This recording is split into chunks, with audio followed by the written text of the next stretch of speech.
Nay! Tay! Ano po? Kaya ka Diyos na. Yung tsura mo! Ang dumi mo! Ano nangyari? Sa'yo. Ay, naku, Nay. Huwag na natin pag-usapan kasi naiinis lang ako lalo kapag naaalala ko. Ay, nako po. Tapos yung mga paninda ko pala, Nay. Ito. Ayan. Charon, balot.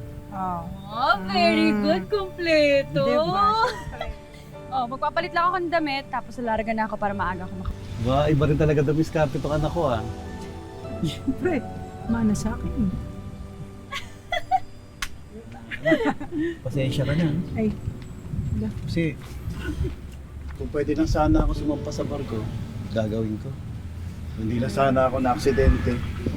Hindi mo na sana pagsasabayin yung pagtatrabaho at pag-aaral. Tay. May nagdadrama na naman Oo si nga eh. tatay. Alam mo tayo, sasabihin ko sa'yo hindi bagay sa'yo, nawawala yung pagkapogi mo. Okay ba ako pagka nakangiti? Patingin? Naku, parang artista! Yung dalawa. Bobo lang kayo, no? Gutom lang yan. Tara, kumain na tayo ng hapunan para makakain ka muna bago ka magtinda na. Sige, Halika na. Tara.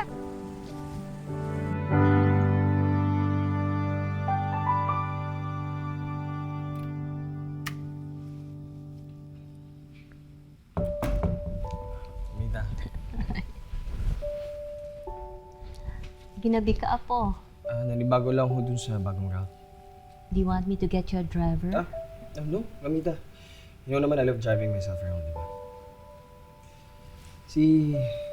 Dad. Oh, he left for the States. He just needs to settle some unfinished business. Pero babalik din siya. What's new? Come, let's have dinner. Sige po. Kumain na po ako, Mamita. Akit lang ako mag-aaral lang po. Sige po.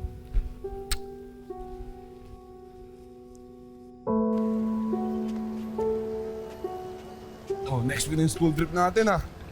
Ako, Jules, last year na natin to. Kung sabihin hindi ka pa makakasama. Eh, gusto mo, abulungan Ay, hindi.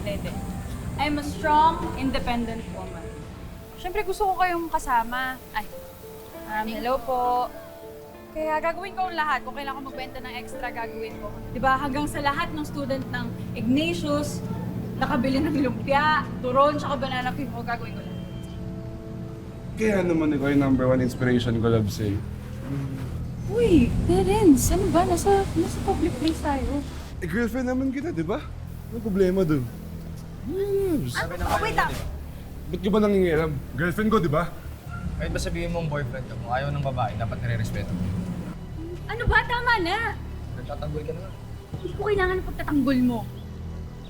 Tsaka ikaw, isa ka pa. Sinabi ko na sa'yo yung boundaries ko, di ba? Irespeto mo naman. Bahala nga kayo dyan.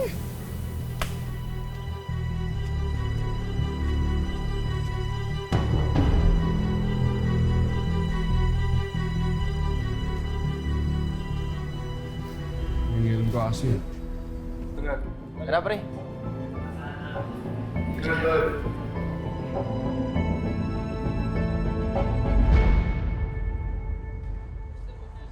Tagal naman nila umalis. Bakit matagal ka ng gantay? Medyo. Naiinip na nga ako eh. Sorry na. Eh, I heard what you said kanina.